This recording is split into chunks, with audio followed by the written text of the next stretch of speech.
¿Qué tal, chicos? Si llegaste hasta aquí, estamos contentos de que puedas ser parte de esta transmisión. Desde ya hemos preparado todo este tiempo y este momento para que tú puedas disfrutarlo y además para que puedas escuchar lo que hoy Dios quiere hablar a nuestras vidas. Así que para eso yo te voy a hacer una pregunta. ¿Crees que Dios escucha nuestras oraciones? ¿Crees que Dios, además de escuchar, responde nuestras oraciones? ¿Se las responde a unos, a otros no? ¿Escucha a unos, a otros no? ¿Qué piensas respecto a eso? ¿No oras porque Dios no responde tus oraciones? ¿Sí oras?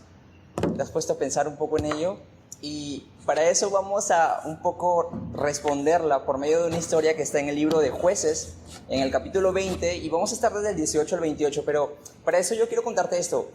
Hace tiempo, cuando yo era un adolescente, tenía un primo que hoy, bueno, era más grande que yo, pero en ese tiempo él estaba a punto de ingresar a la policía. Y para ingresar a la policía tú necesitas responder una serie de exámenes, y él estaba en el último examen.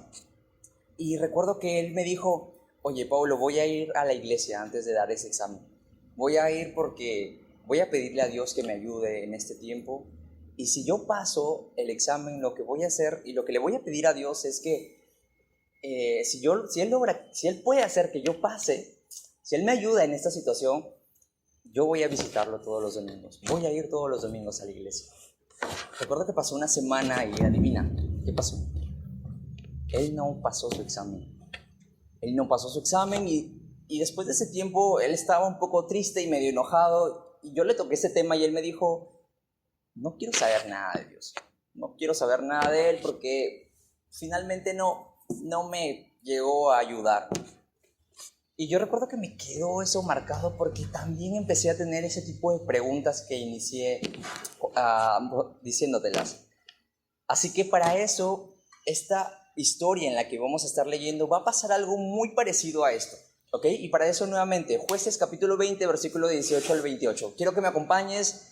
A medida de que vayamos avanzando van a aparecer también las letras para que puedas un poco ver lo que está diciendo el versículo.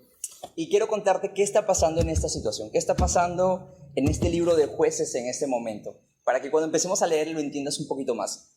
¿Ok? Israel es un pueblo que está conformado por 12 tribus, ¿ok? Son 12 hermanos, son tribus hermanas, y todos en conjunto hacen Israel. Pero una de ellas se llama Benjamín. Y Benjamín está a punto de iniciar una guerra con sus hermanos. Y la Biblia lo describe como Benjamín versus Israel, porque son la mayoría, ¿ok? Y acá está Benjamín. Entonces ellos van a iniciar una guerra civil. ¿Por qué van a iniciar una guerra civil? En ese tiempo, en realidad, el pueblo de Israel hacía lo que él quería. No necesariamente escuchaba a Dios, sino que de cierta manera estaban empezando a llevar una vida de religiosidad también. Y aquí están a punto de iniciar esta guerra.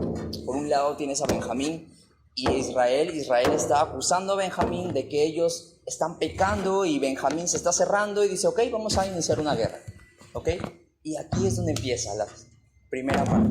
Aquí van a ver tres cosas que hace el pueblo de Israel, y son tres peticiones que le hacen a Dios, y vamos a leerlas y vamos a analizarlas un poco, ok. Entonces entramos en el versículo 18, ok. En el versículo 18, antes de iniciar la guerra entre Benjamín e Israel, lo que hace Israel es detenerse. Dice: ok, primero no voy a pelear, voy a consultar a Dios. Consultan a Dios, ok, consultan a Él y le preguntan lo siguiente: ¿quién subirá primero de nosotros a la guerra con los hijos de Benjamín? Ok, entonces tú puedes saber un pueblo de Israel que dice: ok, no voy a ir a pelear todavía, lo que voy a hacer es consultarle a Dios para saber quién de nosotros debe ir primero a pelear. ¿Sabes qué pasa después de esto? Israel pierde la guerra. Pero nuevamente el pueblo regresa a buscar a Dios. El pueblo de Israel regresa y le pregunta, y esto está en el versículo 23. Mira lo que dice: ¿volveremos a pelear con los hijos de Benjamín, nuestros hermanos? Es lo que el pueblo le vuelve a preguntar a Dios. Y ahora Dios nuevamente va a decir: ok, vayan. ¿Qué pasa? Adivina. Otra vez Israel pierde la guerra. Y cuando yo estaba leyendo esta historia, para mí fue como que: oye, Dios, ¿qué está pasando? Israel te está preguntando si debe ir a pelear, y él va y pierde. Y nuevamente regresa y te pregunta, y nuevamente va y pierde. ¿No se supone que tú los estás ayudando? Y viene una tercera vez, ¿ok? Israel vuelve a preguntarle a Dios y eso es lo que le dice. Ellos le preguntan en el versículo 28, ¿volveremos aún a salir con los hijos de Benjamín, nuestros hermanos, para pelear o desistiremos? Esta vez el pueblo sale nuevamente a pelear con Benjamín. ¿Y adivina qué? Esta vez sí gana. Esta vez el pueblo sí gana. Y un poco me detenía aquí y decía, ¿por qué? ¿Por qué en las dos primeras veces pierde? ¿Por qué en la última sí? ¿Qué está pasando un poco en esta situación? Y llegué a titular este tema como la oración que Dios escucha, porque creo que aquí vamos a aprender cuáles son esos componentes a los cuales permite que Dios escuche nuestras oraciones, y no solo las escuche, sino que en realidad pueda responder a nuestras oraciones. Y vamos a analizarlo, ¿ok? Mira lo que está pasando nuevamente. La primera petición que hace Israel fue en el versículo 18. Le dice, ¿quién subirá de nosotros primero a la guerra contra los hijos de Benjamín? ¿Y sabes qué está pasando? En realidad, Israel no está buscando a Dios. En realidad, Israel no le está preguntando en esta primera vez, en la primera oración que ellos hacen o en la primera petición, ellos en realidad no están buscando consultarle a Dios. ¿Por qué te digo esto? Cuando David, que era el rey de Israel, más adelante, años más adelante, cuando él tenía que ir a enfrentar un pueblo enemigo, él no decía, Señor, ¿por dónde tengo que ir? ¿Por atrás? ¿Por delante? ¿Por dónde tengo que sacar? ¿A cuántas personas tengo que llevar? La primera pregunta de Israel siempre era, Señor, ¿debería ir a pelear? Y tú ves aquí a un pueblo que en realidad no está buscando a Dios, sino que en realidad te está diciendo, ok, vamos a pelear y vamos a ganar. Y Señor, ¿quién debe ir primero? ¿En qué momento le preguntan a Dios, Señor, ¿deberíamos ir a pelear con nuestros hermanos? ¿Por qué te digo esto? Mira, versículo 15, ok, en el versículo 15 y en el versículo 16, la Biblia nos dice que Benjamín tenía 26,700 hombres. E Israel tenía 400,000 hombres. ¿Te estás dando cuenta de la diferencia? ¿Ok? En el versículo 15 y 16, el número que tiene Benjamín es mucho menor al número que tiene Israel. Israel tiene 15 veces más la cantidad del pueblo de Benjamín. Es un pueblo que está confiado. Por eso es que no le preguntan a Dios, Dios, ¿deberíamos ir a pelear o no deberíamos ir a pelear? Es un pueblo en realidad que está creyendo que ya tiene la victoria ganada por el número de personas que están ahí. ¿Y por qué te digo esto? Porque mira, cuando ellos pierden, ¿qué pasa en la siguiente pregunta? Que ellos le vuelven a consultar a Dios. Ellos ya no preguntan quién irá primero, sino que en el versículo 23 dice, ¿volveremos a pelear o no? ¿Te das cuenta cómo Israel primero en realidad está diciendo quién debe ir? Y ahora sí está diciendo, Señor, ¿en realidad deberíamos ir a pelear? Entonces, el primer punto o la primera petición que Dios tiene, o que Israel le hace a Dios, perdón, en realidad no está buscando a Dios. Lo ve más como un amuleto. Lo ve más como alguien al que, cierto, tenemos un Dios, hay que consultarle, pero en realidad ya vamos a ir. Y muchas veces eso pasa en nuestras vidas. Cuando nosotros queremos hacer algo, no le preguntamos a Dios si eso es lo correcto o eso no es lo correcto, sino que en realidad lo que hacemos es, Señor, por favor, bendiga este tiempo que voy a hacer, o bendiga este momento, y doy yo pasos acelerados. O digo, voy a hacer esto, voy a hacer lo otro, y no le consultamos a Dios. Eso es lo que está pasando con Israel. Israel no está buscando la dirección de Dios. Está viendo a Dios como aquel mago que tú frotas la lámpara y tiene que cumplirte las peticiones, esto y esto, pero no está buscando la dirección de Él. Y aquí es donde hace Israel el segundo punto. Vuelve nuevamente humillado ante Dios y le pregunta, versículo 23, ¿volveremos a pelear con los hijos de Benjamín? Ahora puedes ver a un Israel que verdaderamente está buscando, sí consultarle a Dios, pero nuevamente vuelve a perder. Y la pregunta es, ¿por qué? ¿Por qué? ¿Por qué si tú me estás diciendo, ok, Pablo, dices que no lo está buscando más respuesta, entonces, ¿qué está haciendo Dios? Dios está dándoles una lección. ¿Cuál es esa lección? Ahí debería ser nuestra pregunta, ¿por qué está dándoles una lección? Recuerda que Israel era el pueblo escogido por Dios. Dios en realidad amaba a Israel, pero Israel necesitaba aprender. Dios aquí está enseñándoles. Y eso es algo a lo cual hoy nosotros podemos aprender de ese pueblo. Y aquí viene la tercera petición que ellos hacen. En el versículo 28, ellos dicen, ¿volveremos aún a salir contra los hijos de Benjamín, nuestros hermanos, para pelear? ¿O desistiremos? ¿Te das cuenta? Si tú comparas esta última petición con la primera petición, si tú comparas la petición que dice, ¿quién saldrá primero? Ahora en la tercera petición, ¿qué está diciendo? Señor, ¿quién de nosotros en realidad debería salir? ¿Deberíamos salir o no? ¿O mejor desistimos? Ahora puedes ver a un Israel en realidad que está buscando depender del Señor y no en realidad tomar sus propias decisiones aceleradas. Y yo quiero hablar de estas características que veo en esta última oración, en esta tercera petición, porque la petición que ellos hacen no viene desde el versículo 28, sino viene desde el versículo 26. Y estos son los componentes de una oración en realidad que busca al Señor. Y es esto. Primero, versículo 26 dice, entonces subieron todos los hijos de Israel, todo el pueblo, y vinieron a la casa de Dios y lloraron. ¿Qué está pasando con el pueblo de Israel? En esta tercera vez, Israel está buscando a Dios, está humillándose y está buscando dependencia. Ese llorar que tiene Israel no es otra cosa más que es derramarse delante de Dios.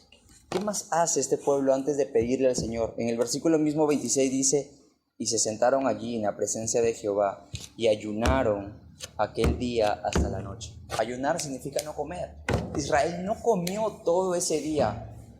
¿Por qué hizo eso? Lo que está pasando es que Israel no solamente está buscando respuestas de Dios, sino que se está conectando con Él, a tal punto de que hace que su mismo cuerpo sea sacrificado. El mensaje para nuestros días debería ser una oración apasionada, una oración que en realidad está conectada, que busca respuestas de su Dios. Entonces la pregunta es, ¿nosotros tenemos ese tipo de oración? A diferencia de la primera petición, ahora ves a un Israel humillado, un Israel apasionado en la oración que está dándole, que busca verdaderamente la voluntad de Dios y además una tercera parte. Y esto también está en el mismo versículo 26, dice, y ofrecieron holocaustos y ofrendas de paz delante de Jehová. Holocaustos y ofrendas de paz. ¿Qué significaba eso? Lo que está haciendo el pueblo es, ellos están reconociendo de que necesitan reconciliarse con Dios. Ofrendas de paz. Este pueblo inició haciendo una guerra con su hermano, creyendo de que iba a ejercer justicia. Y está bien, estaban pecando. Pero lo que ellos no se estaban dando cuenta era de que este pueblo también era un pueblo pecador como sus hermanos. Y aquí es lo que los detiene a ellos. Lo que hacen es, 1, humildad y dependencia. 2, una oración apasionada. Y 3, busca reconciliarse con Dios. Entonces aquí es donde el Señor y ellos ya hacen esta pregunta y puedes ver cómo Dios ya los guía hacia la guerra o hacia la batalla y verdaderamente ganan. Porque ellos ya no están dependiendo del número de hombres, no están diciendo tenemos muchos hombres y ellos tienen pocos, dice que nosotros tenemos 15 veces más de estos hombres y vamos a ganar. No, sino que ellos están buscando ahora sí depender en realidad de Dios. Y eso es lo que el Señor busca en nuestras oraciones. Te dije de que el tema era acerca de Dios escucha las oraciones, responde Dios nuestras oraciones, o la oración que Dios escucha, y esto es, sí las escucha, pero hay estos componentes necesarios, y es humildad, es dependencia, es una oración apasionada, pero la más importante de estas es reconciliación con Dios, reconciliados con Dios. Yo quiero mencionar, mientras yo estaba leyendo esto, decía, verdaderamente Dios hizo que Israel pueda humillarse tanto y buscarle a Él. Y lo que les estaba mostrando era en realidad que Él no era cualquier Dios que nosotros inventamos muchas veces. Un Dios que creemos que si yo le pido una cosa, le pido otra cosa, Él me la puede conceder como a mí se me da la gana. Pero lo que les está enseñando Dios a este pueblo es que en verdad Él es un Dios que responde, pero es un Dios santo y un Dios que necesita en realidad que el hombre sea, que le haga reverencia a Él. Y quiero en realidad con esto llevarte a otro pasaje más, y este está en el libro de Proverbios. Y creo que tiene que ver mucho respecto a esto. El libro de Proverbios en el capítulo 3, en el versículo 5 dice, fíate de Jehová de todo tu corazón. ¿Qué significa? Confía en Jehová en todo tu corazón. No pongas tu mente o tu confianza en, como en este caso Israel, tengo mayor número de hombres y voy a ganar. Pon tu confianza en el Señor. Voy a poner mi confianza en este negocio porque me va a ir bien. O estoy entre esto acá y prefiero mejor esto porque esto no me va a dar dinero, pero esto sí me va a dar dinero. Y ponemos nuestra confianza en cosas tan superficiales, pero Dios está diciendo, fíate, confía en mí con todo tu corazón y no te apoyes en tu propia prudencia. No te cierres, no confíes en tu propia opinión. Muchas veces incluso la opinión de nuestros padres pasa tan desapercibida porque no son sus tiempos y yo estoy viviendo mis tiempos y lo tuyo está tan anticuado que aquí es el camino que yo voy a llevar. Lo que está diciendo Dios es, no confíes en tu propia prudencia, ¿ok? Y dice, reconócelo en todos tus caminos. Lo que Dios les está enseñando a Israel es, confíen en mí, pongan su mirada en mí, yo los voy a salvar. Y Dios es lo que hizo con este pueblo. Entonces, en resumen, es esto. Recuerda, ¿cuál es esa oración que Dios responde? Aquella oración donde te humillas, aquella oración que está apasionada, conectada con Él, y una oración en realidad que tiene una reconciliación con Dios. Y si tú eres creyente, si tú eres cristiano, en realidad vas a entender de que estos componentes son necesarios. Y si tú eres alguien que recién te conectaste hoy por primera vez, o que dijiste, bueno, me gustó mucho el título, me gustó los juegos y te quedaste hasta aquí, déjame decirte esto, ¿crees que Dios escucha tus oraciones? ¿Crees que en realidad el Señor puede hacerlo? Y acabo de escuchar los componentes, pero déjame decirte esto, el más importante es esto, busca reconciliación con Dios. Romanos 3:23 dice que todos hemos pecado y que todos estamos separados de Él. Pero la buena noticia es que Dios está buscando reconciliarse contigo. Y para eso, Romanos 5:8 dice, mas Dios muestra su amor para con nosotros, para contigo, en que siendo aún pecadores, Cristo murió por nosotros. Jesús vino a esta vida, Jesús vino a este mundo y vivió una vida perfecta delante de Dios y fue a la cruz de manera voluntaria para morir por ti y para morir por mí. Cuando Jesús le dijo a sus discípulos o les enseñó a orar, les dijo, oren de esta manera, y les dijo, Padre nuestro. ¿Qué significa eso? La oración que Dios escucha es aquella que es lanzada o es dada por sus hijos, y no todos son sus hijos. Juan 1:12 dice, mas a todos los que le recibieron, a los que creen en su nombre, se les dio la potestad de ser hechos hijos de Dios. Aquellos que reconocen a Jesús como su Señor y Salvador, pasan a ser hijos de Dios, de criaturas a hijos, de enemigos de Dios a amigos de Dios. Pasas ahora a ser parte de esa vida eterna. Aquellos que han reconocido eso, aquellos que han sido reconciliados con Dios, son escuchados por Él. Y ese es el mensaje de esta noche. Ese es el mensaje. Dios está buscando reconciliación y Dios va a escuchar tus oraciones, pero necesita eso de ti, arrepentimiento de corazón.